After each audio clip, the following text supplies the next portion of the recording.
안녕하세요. 책 읽어주는 남자 채널 북스입니다.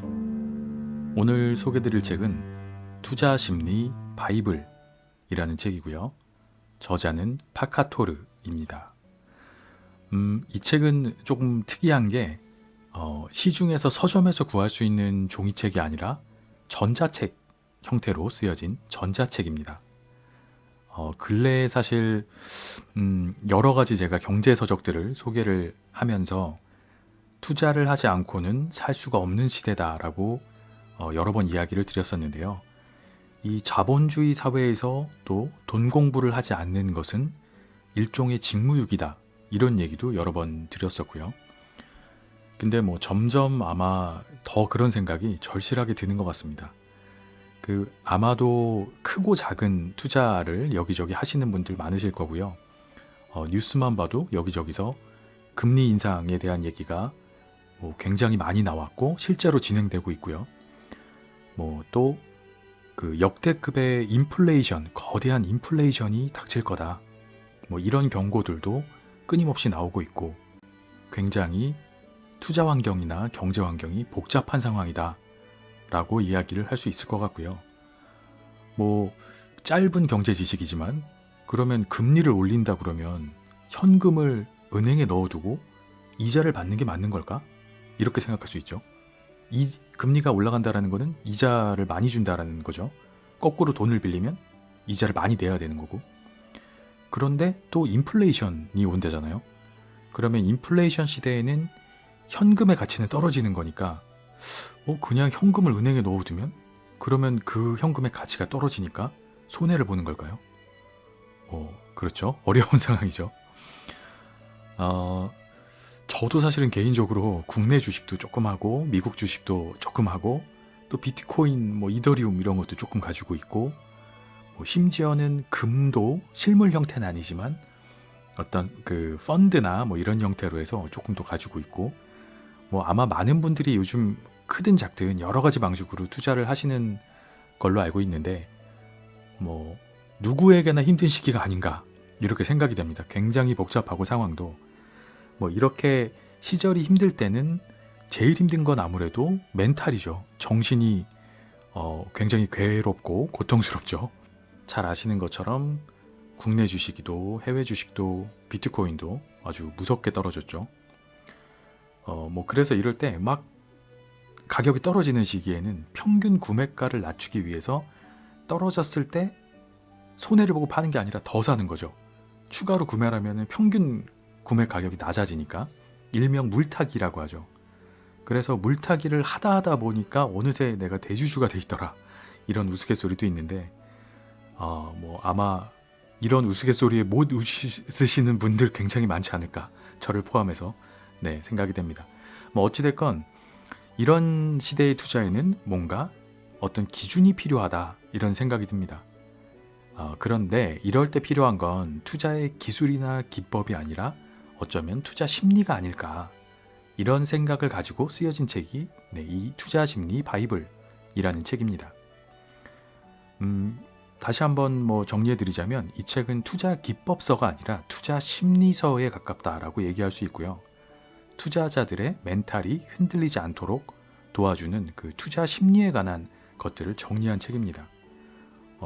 여러 가지 심리학적인 이론 포함해서 현실의 주식시장에서의 어떤 심리적 문제들을 이론과 결합해서 흔들리지 않은 멘탈을 가질 수 있는 어떤 근거를 계속 주는 그런 책이라고 할 수 있습니다. 그렇다고 어떤 심리학 박사님이나 이런 심리학 전문가가 쓴 이론서는 아니고요. 이 책의 저자는 20년 차로 전업 트레이더를 하고 있는, 20년째 전업으로 투자를 하고 있는 전업 트레이더고요. 현직에서도 지금 뛰고 있는 파카토르라는 활동명을 쓰고 있고, 20년째 전업 투자를 하고 있는 주식 투자 전문가라고 할 수 있습니다. 이렇게 변동성이 심한 주식시장에서는 특히나 여유 자금이 아니라 전업으로 투자를 한다는 것은 굉장히 쉽지 않은 일이죠. 자신의 이를테면 전 재산을 다 집어넣고 거기에 더해서 대출과 부채까지 더해서 다 넣어놓고 투자를 하시는 분들이니까 이런 상태에서 안정적인 심리를 유지한다? 뭐 사실 거의 쉽지 않은 일이죠. 뭐 여유 자금을 넣었다, 투자했다라고 하면 뭐 20%, 30% 손실이 난다거나 심지어 반토막이 된다거나 뭐 그럼 물론 속은 상하고 속은 쓰리겠지만 어쨌든 여유 자금을 넣은 거니까 뭐 정말 치명타는 아니죠. 네, 그냥 손실이 뼈아픈 손실이지만 한데 전업 투자자는 얘기가 틀리죠. 그 자기가 가진 모든 것을 대출까지 더해서 대부분 넣어놓으신 상태이기 때문에 요즘 같은 변동작에서는 하루에 뭐 10% 손실 우습게 나잖아요. 더 나기도 하고. 이를테면은 전 재산이 10억인데 다 주식에 넣어놓고 투자를 하는 거죠. 여러 종목으로 나눠서. 근데 다음날 눈 떠보면 10% 손실이 났어요. 그럼 제 전 재산이 10억에서 9억으로 하루아침에 줄어드는 거죠. 뭐 그런 개념이 전업 투자자라고 하면 그 멘탈을 유지한다는 게 쉽지 않겠죠. 당연히. 정말 보통 사람의 멘탈로 할 수 있는 일은 아니다. 저는 이런 생각을 해보고요. 근데 이런 전업 투자자로 20년째 살아오고 있는 트레이더가 그 20년간의 마음을 다스려온 노하우를 정리해서 쓴 책이니까 이렇게 한 방에 노하우를 전수받을 수 있다면 투자하는데 굉장히 큰 도움이 될 것이라고 생각이 됩니다. 이 전자책 쪽에 쓰여 있는 이야기 중에 이 파카토르라는 저자가 자신에 대해서 소개한 부분이 있는데 잠깐 읽어드리면 이렇습니다. 파카토르입니다. 저는 현재 20년 차 전업 트레이더입니다. 수많은 시간 동안 트레이더로서 생활을 하면서 언젠가 한 번은 트레이딩 관련된 책을 제대로 써보고 싶다는 생각을 하게 되었습니다. 트레이딩과 관련된 많고 많은 책과 강의들이 넘쳐나지만 상당수가 제가 생각하는 것과는 많이 방향성이 다른 것들이었습니다. 배움에는 방법과 순서가 다 따로 있는데 기법에 관한 책들만 시중에 잔뜩 나와 있고 초보자들도 무엇이 먼저인지 배우기 전에 기법만 배우려고 안간힘을 쓰는 상황이 너무나 안타까웠습니다. 그래서 투자 심리 바이블을 여러분에게 공개합니다. 네, 이렇게 자신을 소개하면서 이 책을 쓴 그 의도를 정리하고 있습니다. 뭐 저라도 그럴 것 같아요. 20년 정도 전업으로 투자를 하다 보면 보이지 않을까 싶어요. 안타까운 모습들이 흔들려하고 오로지 뭐 기법에만 의존해서 이론으로만 투자하면서 손실 보고 괴로워하는 사람들을 보면서 아마 이 책을 정리하게 되지 않았을까 이렇게 생각이 되고요. 저는 뭐 투자자라고 하기에는 뭐할 정도로 아주 작게만 하고 있지만 책을 읽으면서 좀 와닿았던 구절과 챕터가 이런 게 있었어요. 이 책에서 나오는 내용인데 자신의 계좌를 뭐뭐처럼 여겨라. 이렇게 동그라미 동그라미 해서 뭐뭐처럼 여겨라. 이렇게 써놓은 부분이 있는데 그 첫 번째로는 자기 계좌를 자기 자식처럼 다루고 여겨라. 이렇게 이야기를 합니다. 뭐 어떻게 생각해보면 그냥 한 방에 이해가 되는 부분인 것 같기도 해요. 세상에는 눈에 넣어도 아프지 않은 게 그 자식이죠. 소중한 자기 자식이고 그렇게 계좌를 관리해라. 이런 정도 이야기죠. 그러니까 자신의 아이가 어디가 아프진 않은지 뭐 늘 그렇게 되잖아요. 무슨 문제가 있진 않은가. 학교에서는 잘 지낼까. 뭐 괴롭히는 애는 없나. 앞날에 어떤 해가 될 것은 없는가. 또 얘가 어떻게 해야지 앞으로 전도 유망한 그런 분야에서 일을 하게 될 수 있을까? 비전 있는 일을 찾게 될까? 늘 이런 생각을 하죠. 그리고 걱정하고 또 아이를 위해서 공부하죠. 야, 미래에는 이런 게 괜찮대. 이런 직업이 좋대. 이런 걸 생각하는 거죠. 또 이런 기도하죠. 나는 부모님은 스스로는 안 먹고 안 입더라도 제일 좋은 것으로 먹이고 싶고 뭐 제일 좋은 것을 입히고 싶고 항상 정성을 다해서 아이를 대하게 되죠. 이렇게 자기 계좌를 다루면 성공하지 못할 리가 없다라는 거죠. 뭐 굉장히 공감이 가는 부분이었습니다. 잘 생각해 보면은 보통 그렇잖아요. 남들이 뭐 이쪽이 좋대 그러면 사서 두고 기다리거나 아니면 또 다른 사람들이 야 이제 팔어 뭐 이렇게 정보를 주기를 기다린다거나 아니면 갑자기 그쪽 부분에 뭔가 호재가 터져서 갑자기 내 종목과 계좌가 몇 배로 불어나기를 일확천금을 기다리고 이런 분들이 많죠. 저를 포함해서. 네. 근데 이런 태도를 바꿔서 생각하면 자기 아이한테 관심을 하나도 갖지 않고 방치해뒀다가 정성도 쏟지 않다가 갑자기 아이가 어른이 됐을 때 훌륭한 사람으로 자라기를 바라는 그런 마음으로 비유할 수 있지 않을까 싶습니다. 굉장히 희박한 확률이겠죠. 그리고 또 이런 표현도 있습니다. 자신의 계좌를 표현해서 산소통이라고 생각을 해라. 이렇게 표현했습니다. 물속에서 산소통이 없으면 어떻게 될까요? 더 이상 설명이 필요 없는 비유겠죠. 그 정도로 소중히 여기고 관심을 갖고 살펴야지만 성공적인 투자가 가능하다. 이런 이야기를 하고 있습니다. 제가 제일 앞쪽에서도 방금 말씀을 드렸지만 이 극도의 자본주의 사회잖아요, 지금은. 근데 이런 사회를 살아가면서 우리가 돈 공부를 게을리하는 거는 직무유기라고 할 수 있죠.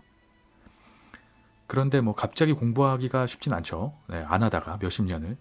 그러니까 이런 경우에 이렇게 20여 년을 돈 공부를 하면서 전업 투자를 하고 시장에서 뛰면서 쌓아온 노하우를 한 번에 전수받는 것도 굉장히 좋은 방법이지 않을까. 또 이런 생각을 해보게 됩니다. 이 책은 투자 심리에 관한 전반적인 이야기를 앞쪽에 풀어주고 있고요. 그리고 저자가 겪은 자신의 이야기, 그리고 주식 투자나 이런 투자 시장에서 알아야 할 각종 심리들, 그런 이론들도 들어가 있고요. 극복해야 할 어떤 착각들과 편향들, 그런 함정들에 대해서도 알려주고 있고요. 분할 매수, 포지션 관리, 체력 관리, 시장의 시그널 읽기, 심리 다스리기, 직관 기르기, 이런 여러 가지 실질적인 테크닉들, 심리적인 것들과 관련된 주로 이런 기술과 테크닉들, 심리, 기법들을 통해서 실제로 시장에서 어떻게 대응하고 투자해 나갈지를 설명해주고 있는 그런 책이라고 할 수 있습니다. 그래서 이 책은 투자심리 바이블은 올바른 투심 정립을 위한 책이다. 그리고 신법이 기법보다 우선이다 라고 생각하는 자신의 경험에 따라서 기술한 책이다. 이렇게 저자가 설명을 하고 있습니다. 앞서 말씀드린 것처럼 이 책은 인터넷 서점에서는 구할 수가 없고요. 종이책으로 출판된 책이 아니라 한 120여 페이지 정도 달하는 그 전자책인데 저는 이 책을 크몽 사이트에서 보게 됐고요. 네, 크몽 사이트를 통해서 저는 의뢰를 또 받기도 했고 저도 사실은 크몽 사이트에 전자책을 조그만 걸 하나 올려놓기는 했어요. 제가 제 블로그나 이쪽에는 한번 공유를 드렸었는데 이렇게 근래에 전자책을 좀 또 눈여겨보고 있습니다. 출판된 책들도 굉장히 좋지만 어떤 그 실질적인 시장에서 뛰시는 분들의 노하우 같은 걸 집적해서 올려놓은 전자책들이 또 좋은 게 굉장히 많더라고요. 아무래도 문학이나 이런 쪽은 아니겠죠. 문학이나 이런 거라기보다는 조금 더 실질적인 기술서나 이런 노하우 같은 거와 관련된 것들은 전자책들 중에도 굉장히 좋은 게 많더라고요. 그래서 그런 전자책에도 관심을 갖고 있는데 그 중에 하나입니다. 그 중에 하나로 발견하게 됐고요. 굉장히 그 투자 때문에 마음이 불안하신 분들이 많은 시기일 것 같아서 이 책을 선정해서 리뷰를 하게 됐고 혹시 관심 있으신 분들을 위해서 아래 링크도 제가 그 설명 부분에 남겨놓도록 하겠습니다. 들어가서 한번 보시면 좋을 것 같고요. 실제로 요즘에 빚까지 내서 굉장히 어마어마한 투자를 했다가 막대한 손해를 보고 정말 안 좋은 선택을 하는 분들의 이야기 이런 것들도 심심치 않게 뉴스에 나오곤 하죠. 그만큼 투자가 어려운 시대라는 얘기겠죠. 거기에 더불어서 더 불안하게 세계적인 금리 인상, 지금 막 전쟁도 하고 국제 정세는 불안정하죠. 또 굉장히 조만간에 변동성이 예상되는 여러 가지 포인트들이 있죠. 우리나라 국내에도 그렇고 이런 시기에는 자신의 원칙이 꼭 필요한 시기라고 생각을 합니다.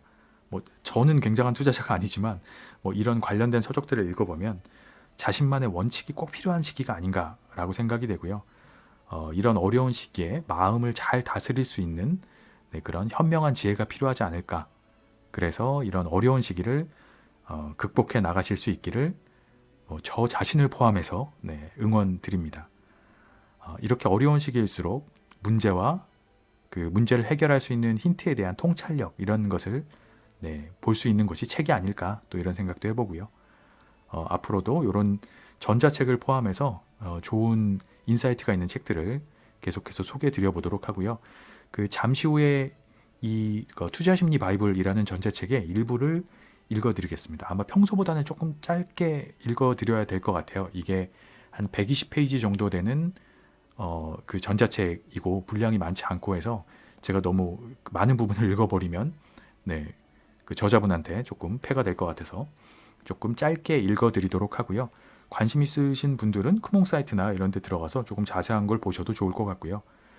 어찌됐건 투자하시는 분들 모두 성공하시기를 기원드리면서 이 책을 소개드립니다.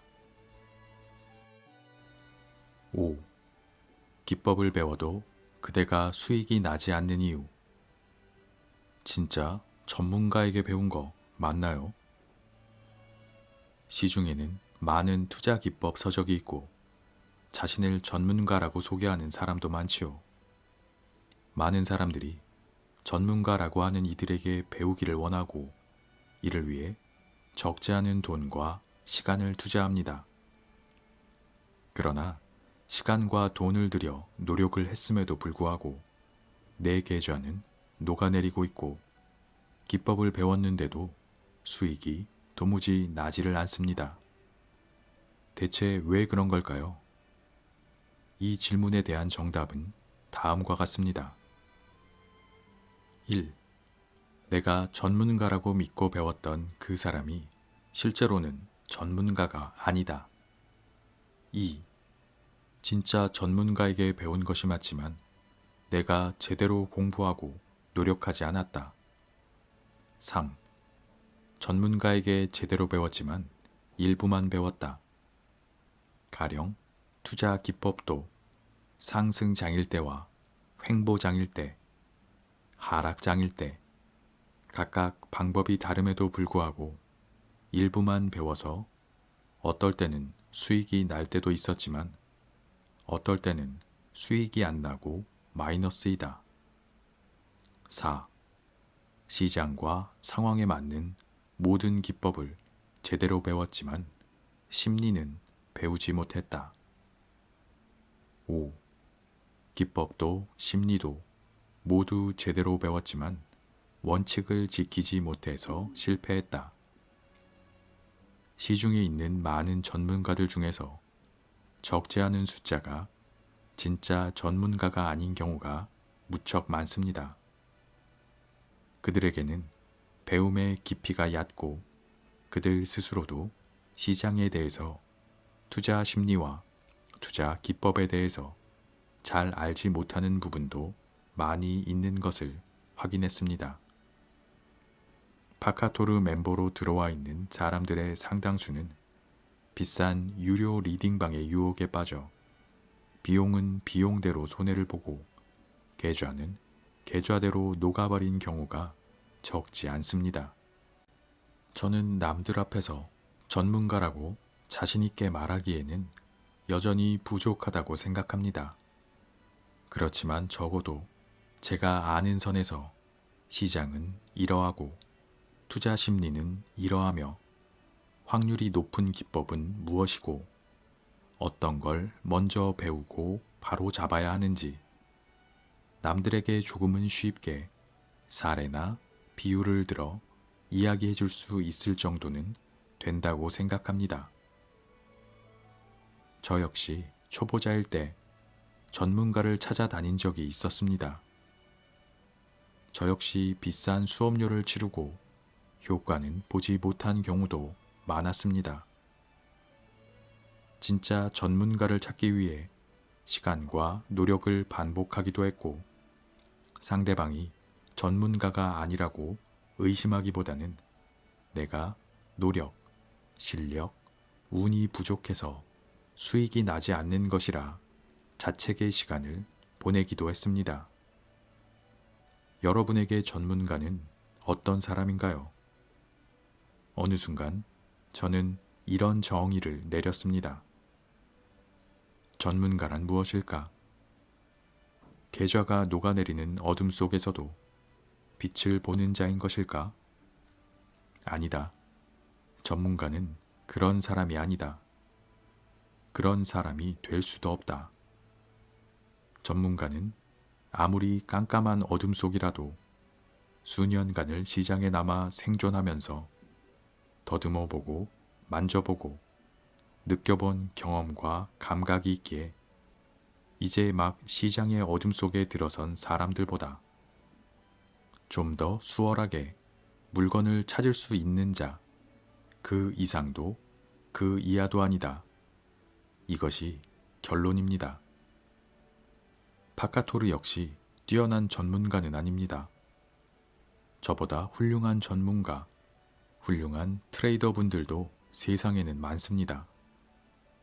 저는 지금도 배움을 게을리하지 않고 있으며 제 스스로 가장 중요하다고 이야기하는 투자 심리에 대해서도 스스로 매일 다잡고 나서 시장에 참여합니다.